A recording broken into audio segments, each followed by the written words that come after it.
The wind howled through the trees like a ghost. Snowflakes fell from the alien sky. Cold and sharp like needles, Darren, the lone human explorer, sat inside his small thermal tent, wrapped in thick gear. The fire crackled weakly in the center, barely enough to push the cold away. His breath made little clouds in the air as he rubbed his hands together. This planet Sira-9 was beautiful by day, deadly by night. Temperatures dropped below freezing, and the jungle transformed into a white and silent graveyard. Darren had been there for 3 weeks, studying local plants and sending data back to Earth Command. He was used to danger, storms, beasts, broken equipment, but tonight felt different. The silence outside was too heavy, as if something was watching. Suddenly, he heard it, a soft crunch in the snow. Then another. He froze, hand reaching slowly for his small plasma cutter. The tent flap rustled, and a figure stumbled in front of the opening. Darren's heart jumped. It was a girl. No, not human. An alien. She was on her knees, her skin a pale blue, almost glowing in the firelight. Her silver hair hung down wet over her shoulders, and her eyes large, bright, and glowing locked onto his. She wore thin, torn clothing, completely wrong for the freezing night. Please, she whispered, her voice shaking. I just need warmth.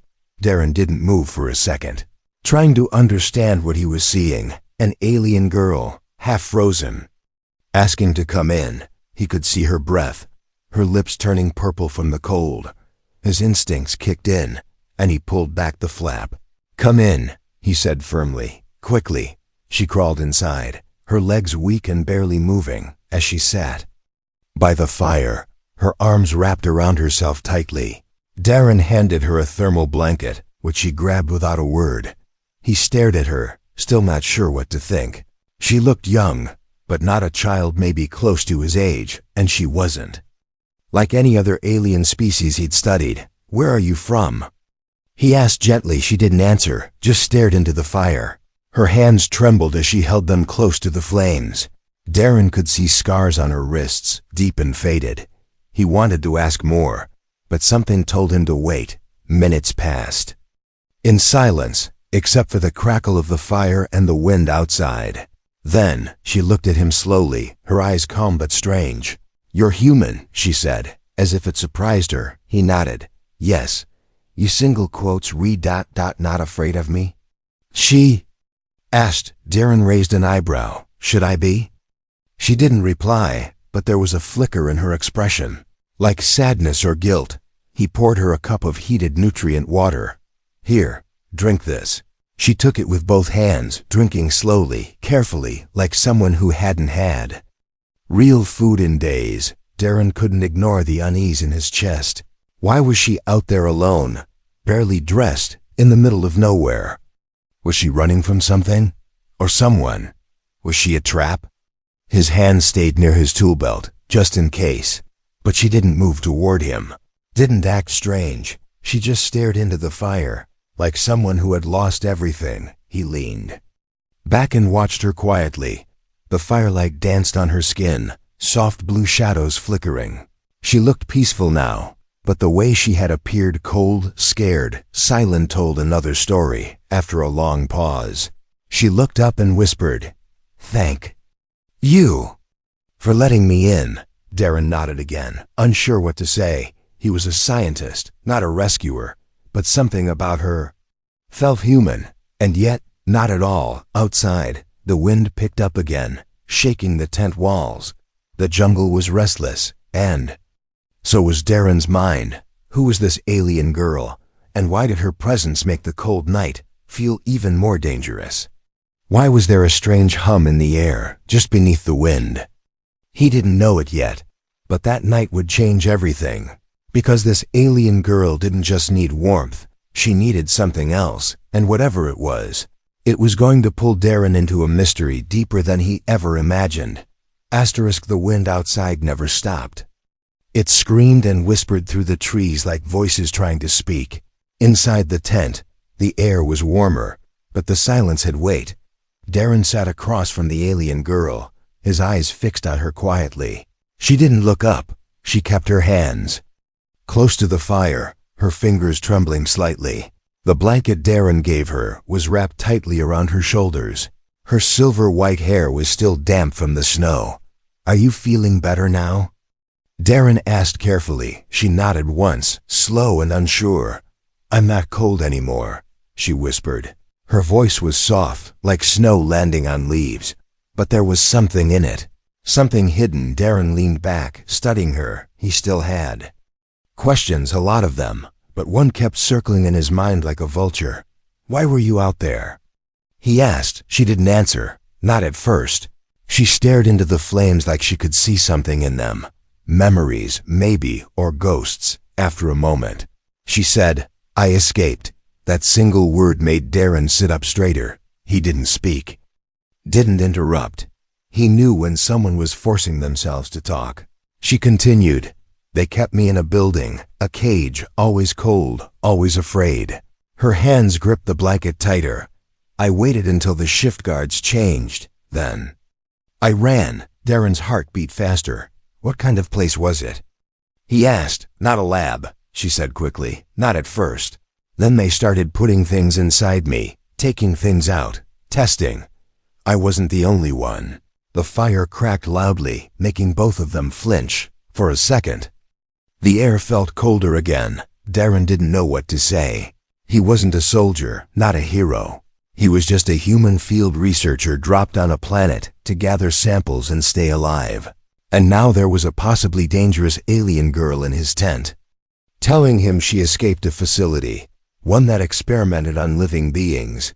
She looked up suddenly, her glowing eyes locking with his. "Do you believe me?" she asked. Darren hesitated, then nodded. "Yes, I believe you." She let out a slow breath, like she'd been holding it forever. Then she asked, "Why did you help me?" The question hit Darren in the chest.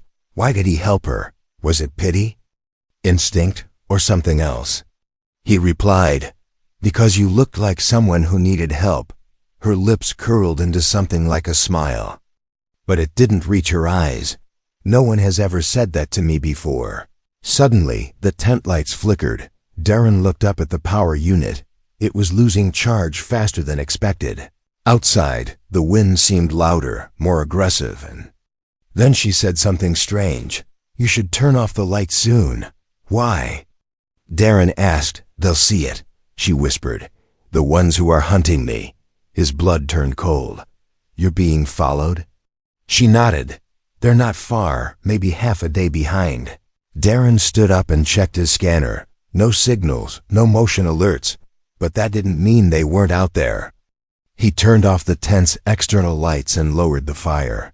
Now the tent was dim, only lit by a soft orange glow. Outside, everything was black. Inside the tent, her face looked even more alien in the shadows. Beautiful, yes, but unreadable. Like a puzzle wrapped in fear. She shifted closer to the fire, and for the first time, reached into a small pouch tied at her waist. She pulled out something wrapped in fabric and placed it between them.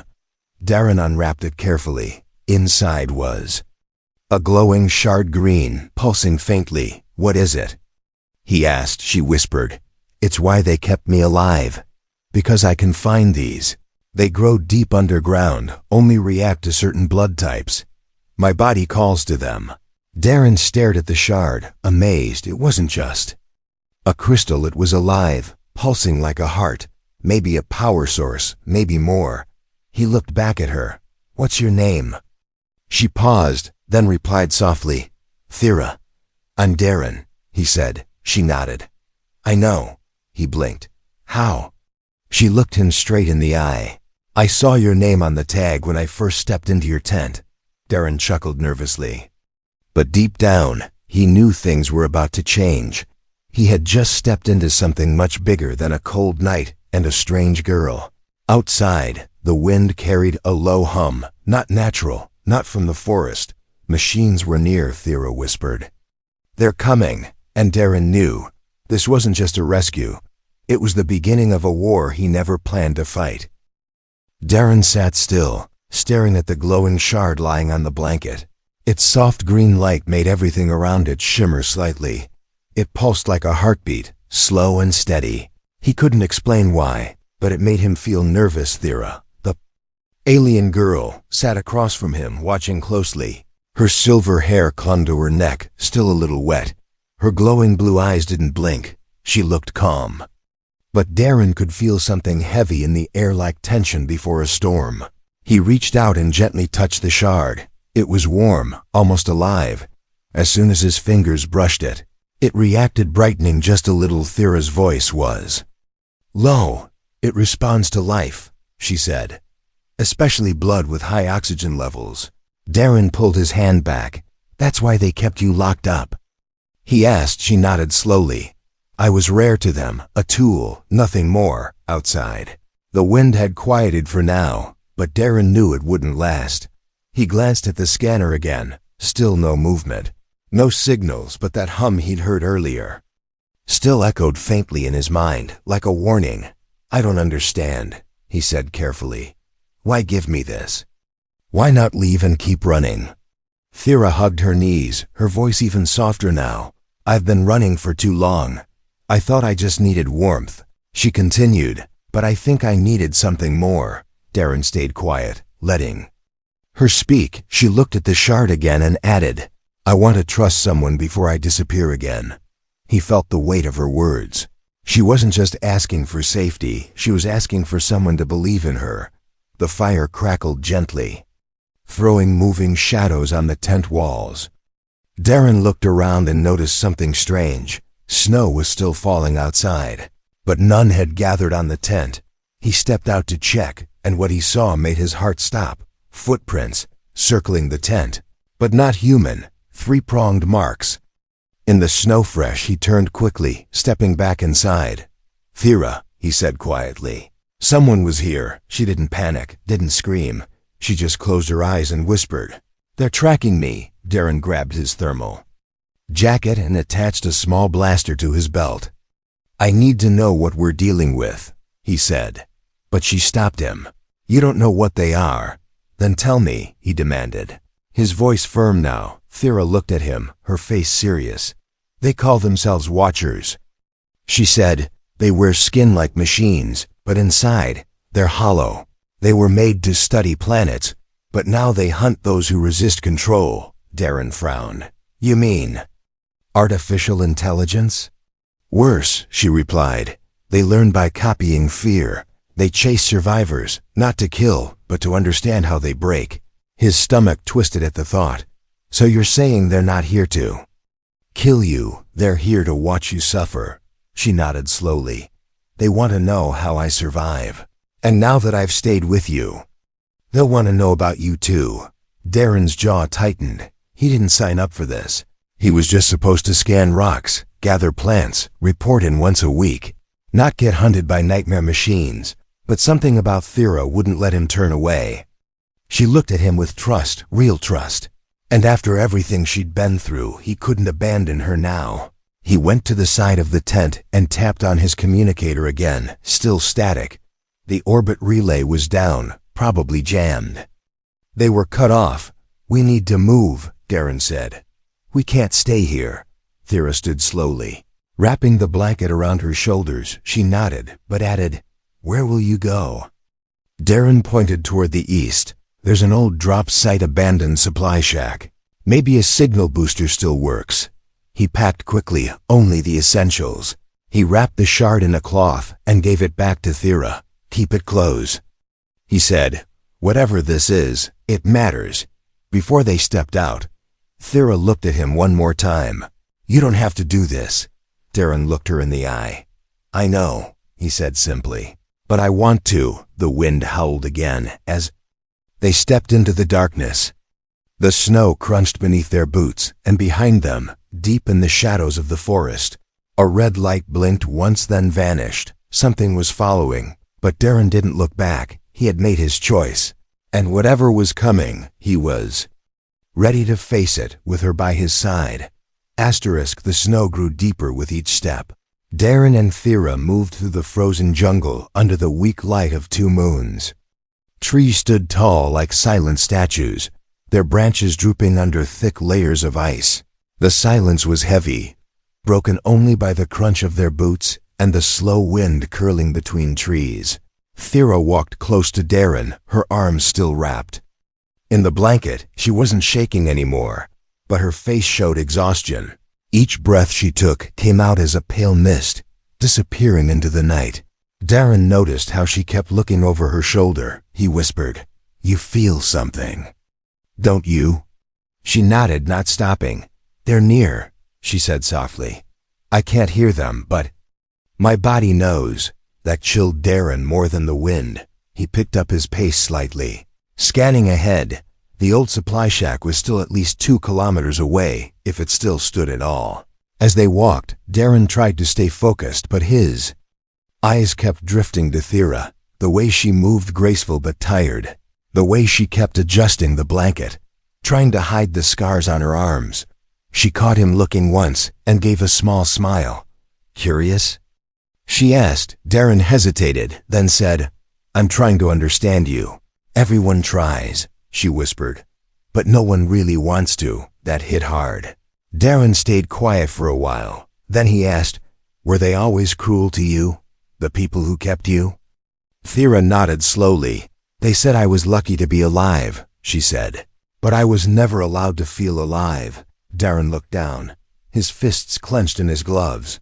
He couldn't imagine what it felt like, being locked away, treated like a tool, not a person. And still, somehow, she was here, walking beside him. The path curved left, leading through a narrow ravine filled with blue moss. Darren paused, scanning the area carefully. "No heat signatures, no movement," he whispered, more to himself. As they crossed the mossy slope, Thera suddenly stumbled. Darren reached out and caught her by the arm. Her skin was freezing cold.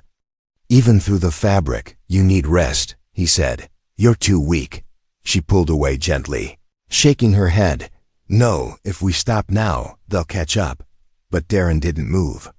He placed a hand on her shoulder and made her sit down on a fallen log. He knelt in front of her, pulled a heating capsule from his bag, cracked it open, and placed it in her hands. "You helped me understand something back in the tent," he said. "Now it's my turn." Thera blinked. "What did I help you understand?" "That trust is a choice," Darren said, "and it starts when you stop running." She looked at him like no one ever said that to her before. Then she whispered, "You're different." He sat beside her, both of them holding the heating capsule. Now their hands brushed slightly. She didn't pull away. "I've never met someone like you," she said quietly. "Even among my own kind. They see me as broken." Darren shook his head. "You're not broken, Thera," he said. "You're just unprotected." Her glowing eyes searched his face, and in that moment, something shifted. The wall between them cracked.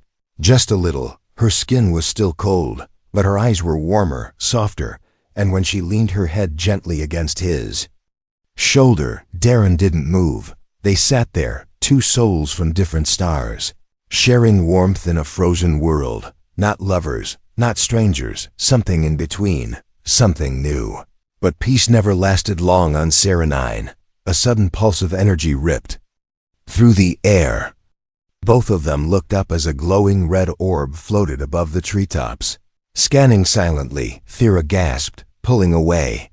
"They've found us," she whispered. Darren was already on his feet, pulling her up. "We move now," he said. "Fast." She clutched the glowing shard tightly as they ran. The forest seemed to twist around them, the snow kicking up behind their feet. Darren's scanner blinked red tracking signals incoming, fast and spreading. They were surrounded. Thera looked panicked. "We can't outrun them," she said. Breathless. "Then we outsmart them," Darren said. Pulling out a small pulse mine from his bag, he handed it to her. "Plant this behind the next hill. Then follow my trail." She hesitated. "Do you trust me?" he asked. She nodded and took off in one direction, while he ran the other way. The plan was risky: split, confuse, regroup, escape, but right now, it was their only chance in the cold jungle. The glowing orb followed the heat trail, but what it didn't know was Thera wasn't running anymore. She was learning to fight, and the first lesson came from a human, one who chose to protect, not control. The jungle had turned darker than ever. The snow no longer fell peacefully. It whirled like blades in the wind. Branches scratched against each other, howling like wild beasts. Somewhere in that storm of shadows, machines moved silently. Darren crouched behind a thick fallen log, watching as a floating red orb passed overhead. Its scanning light swept the ground slowly. Humming like a cold whisper, he held his breath, pressing a finger against his pulse mine remote. Not yet, not until. Thera was far enough. He had watched her disappear over the snowy ridge, her figure small but strong, even in fear. She had not looked back. That meant she was starting to trust him, and that meant he couldn't fail her now. The orb paused midair, its light freezing in place. Darren's fingers switched. One wrong move, one sound, and the forest would light up in fire. A soft vibration buzzed on his wrist. Thera's signal. She had planted the mine without waiting. Darren pressed the trigger. A low thump echoed through the forest. Not an explosion, just a shockwave of white light. The orb twitched in the air, its red glow flashing like an alarm. It floated off fast. Pulled toward the blast, Darren moved, boots crunching through snow. His breath steamed in front of him as he sprinted toward the meeting point. Behind him, branches broke and metallic screeches filled the air. He didn't look back. Thera waited near a dead tree, her hands glowing faintly with energy. When she saw Darren, she grabbed his arm and pulled him down. They didn't fall for the trap, she said, voice sharp. One of them went the other way. Darren cursed under his breath. How many? 3, maybe 4, she replied. One of them has wings. That was new.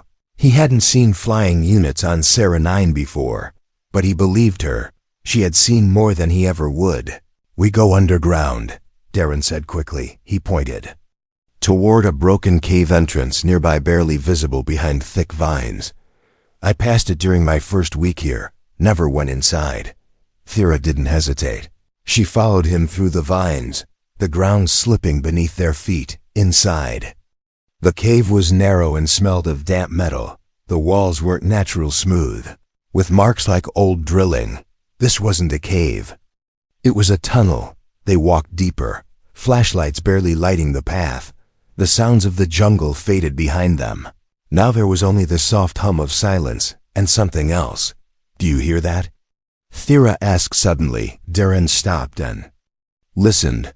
There it was, a slow, steady pulse from the walls, like a buried heartbeat.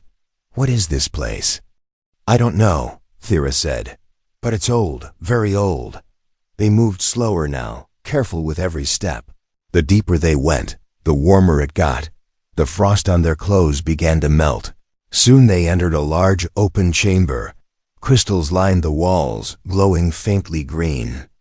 In the center stood a pedestal, and on it, a device. Darren approached, eyes wide. It looked like a scanner, but different. It pulsed in sync with the shard Thera carried. She pulled it out of her pouch, and as she stepped closer, the device lit up fully. Symbols glowed along the wall, written in a language Darren didn't recognize. What is this place? He whispered. Thera's eyes filled with awe. This is where I was born, she said softly. Not this tunnel, but from these crystals. Darren turned to her slowly. What do you mean? These crystals are part of my people, she explained. We don't just live with energy, we're made from it. My blood calls to it, and in return, it protects me. The device clicked, and a sudden beam of green light scanned Thera from head to toe. Then it scanned Darren. A strange symbol appeared above the pedestal, 2 shapes standing together, glowing brighter than all the others. What does it mean? Darren asked. It means we're linked now, Thera replied, voice shaking. You've been chosen to carry this power too. Before Darren could reply, the wall behind them shook. Dust fell from the ceiling as a deep metallic screech echoed. Through the tunnel, they found us, he said, pulling Thera behind a crystal pillar. Through the narrow path came a tall figure, metal skin, black eyes, long arms with razor fingers. Behind it, 2 more, and one floating above with wings of blinking red light. Darren pulled out his blaster and whispered, "No more running." Thera's hands glowed, the shard pulsing like fire in her palm. She nodded. Together, the machines stepped into the chamber, but this time, they weren't hunting prey. They were walking into a fight they didn't understand, because now, the shadows had protectors, and humanity had just become something more. The cave chamber shook again. Dust rained from the ceiling. The green crystals flickered like nervous fireflies. The tall metal creature stepped forward, its sharp fingers twitching as its glowing red eyes scanned the darkness. It didn't speak, it didn't need to. Its presence alone filled the air with danger. Darren's grip tightened around his blaster. He knew these machines weren't just hunters, they were collectors, watchers, and executioners all in one. Beside him, Thera stood tall, her silver hair shining in the crystal light. The shard in her hand glowed brighter now, like it could feel the threat nearby. "They sense the power," she whispered. "They'll never stop now." Darren nodded slowly. "Then we don't stop either," he said. "We fight our way out." Without warning, the winged drone darted forward, its light flashing like lightning. Darren fired, a blue bolt slamming into the cave wall. As the drone dodged fast, it screamed an eerie, high-pitched sound that made the crystals tremble. The ground beneath them cracked. One of the metal watchers slammed its long arm into a pillar, sending shards flying. Thera reacted fast, raising her hand, and with a sudden burst of energy, she pushed the air forward. The blast knocked the machine back into the wall with a loud crash. Darren stared for half a second, stunned. "You didn't tell me you could do that." "I didn't know I could," she replied, eyes wide. "I think the crystals are waking something inside me." Another enemy rushed from the right, this one smaller but faster. Darren took a shot and hit it in the leg, slowing it down. Then Thera ran forward, planted her hand on the ground, and sent a shockwave through the floor. The machine collapsed with a spark and a final hiss. They didn't have much time. The cave was starting to collapse from the energy bursts. "Exit tunnel," Darren shouted, pointing left. "Move now." They ran through the narrow passage as falling rocks smashed behind them. Fire and sparks rained down as more crystals shattered. Thera led the way, her shard glowing so bright it lit the whole tunnel. The air grew colder again. The warmth of the crystal chamber faded, replaced by biting wind and thick frost. They burst through the tunnel's end into open night. Where a new storm had started, snow flew sideways, wild and blinding. Ice cracked beneath their feet as they sprinted across a frozen field. Behind them, the machines pushed through the tunnel entrance, blinking red like a pack of wolves. "We can't outrun them forever," Thera shouted through the wind. "We won't have to," Darren replied, pulling out his last charge pack. He clicked it into the blaster, switched to overload mode, and turned to face the pursuers. "Go," he said to her. "Find cover, I'll slow them down." "No," she said, firmly, stepping beside him. "We do this together." The first metal watcher charged forward with a loud screech. Darren fired a burst straight into its chest, but it kept moving. Thera raised her arms and closed her eyes. The shard floated from her palm, hovering in front of her like a shield. Suddenly, the ice around them cracked and lifted, forming sharp, frozen spikes. The machine stepped into the trap and was instantly pierced from 3 sides. Sparks flew as it collapsed in a heap of metal and snow. Darren looked at her in disbelief. "You're not just surviving, you're becoming something else." Thera opened her eyes, the glow fading slightly. "I think the planet is helping me," she said. "Maybe I'm part of it." 2 more drones appeared in the sky, blinking and circling. Thera pointed at the clouds, and suddenly lightning struck down with a roar. One drone exploded mid-air, the second flew off smoking, disappearing into the storm. They stood in the snow, breathing heavily. The storm around them began to calm. The wind slowing, the machine stopped coming. For now, Darren fell to one knee, exhausted. Thera knelt beside him and touched his shoulder. "You risked everything," she said. "For someone you barely knew." He looked up at her and smiled. "Faintly, I didn't see an alien, he said. I saw someone left out in the cold, just like I've been before. Her eyes softened. She leaned in and rested her forehead gently against his. For a moment, there was no snow, no machines, no fear, just quiet warmth between two lives that had no reason to meet, but did. Above them, the clouds parted. Stars blinked down like silent witnesses, and the shard between them pulsed with steady light, a signal not just of power, but of something new, something born in the ice and fire. We're not done, Darren said, slowly standing. No, Thera replied. We've just started. Together. They walked across the frozen land, not as a lost human and a hunted alien, but as something stronger, as the only ones willing to fight, survive, and trust again. The storm passed slowly, the sky turned soft purple, and the moons of Sierra 9 shined above like two quiet eyes. Thera and Darren walked side by side, their footprints left behind in the snow. They didn't speak for a while, but the silence between them felt safe now, not cold, not strange. It was the silence of trust, of survival. They had made it to the ridge overlooking the valley where Darren's tent had first stood. It was still there, slightly buried under snow, but untouched.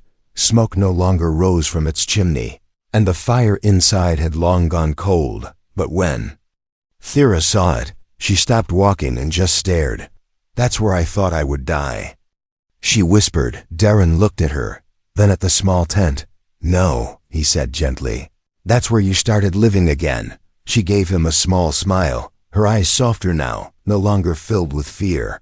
They walked down the slope and brushed the snow off the tent walls. Darren opened it and stepped inside first, then held the flap open for her like before. She paused, then entered, and for the first time, she didn't shiver inside. It felt smaller now, but it also felt warmer, even without fire. Darren took out the emergency rations and shared them with Thera. She ate slowly, her hands finally steady. This tent, she said, looking around. It was just cloth and string. But to me, it felt like a palace. Darren sat down beside her. When you showed up that night, he said, I thought you'd steal my supplies or maybe stab me in my sleep. She chuckled softly. I thought you'd throw me back out into the snow. They both smiled at how far they'd come. The tent had been their beginning. It was where a human and an alien sat in silence and chose not to fear.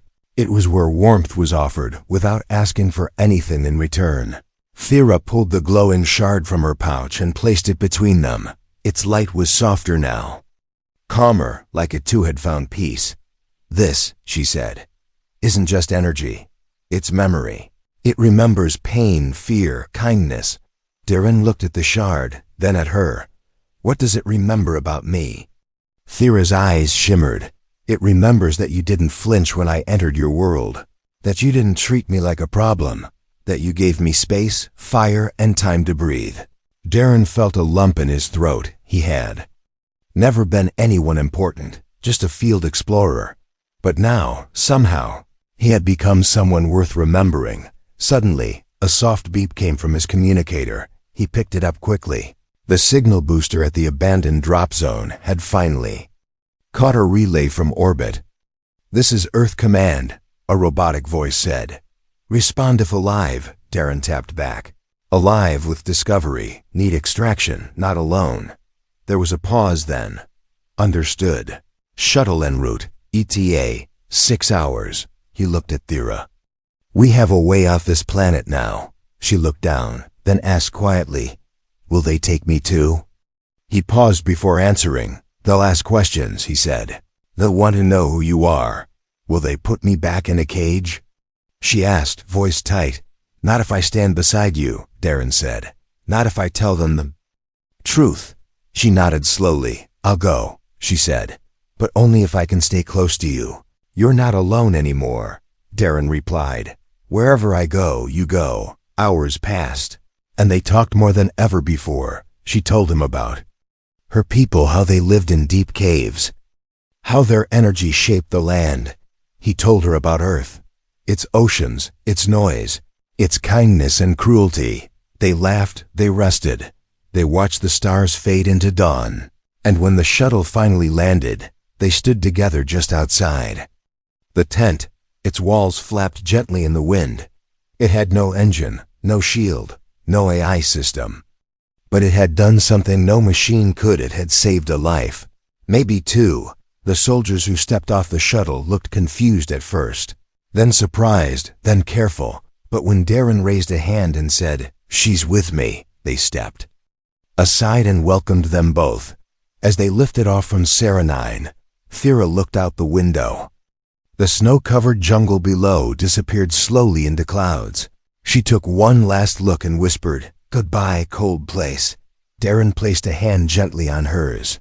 "Hello, new beginning," he said, and far below, that little tent still stood. Alone but proud, a silent witness to the moment a stranger found shelter and gave back something much greater, trust, hope, and warmth that no fire could ever give.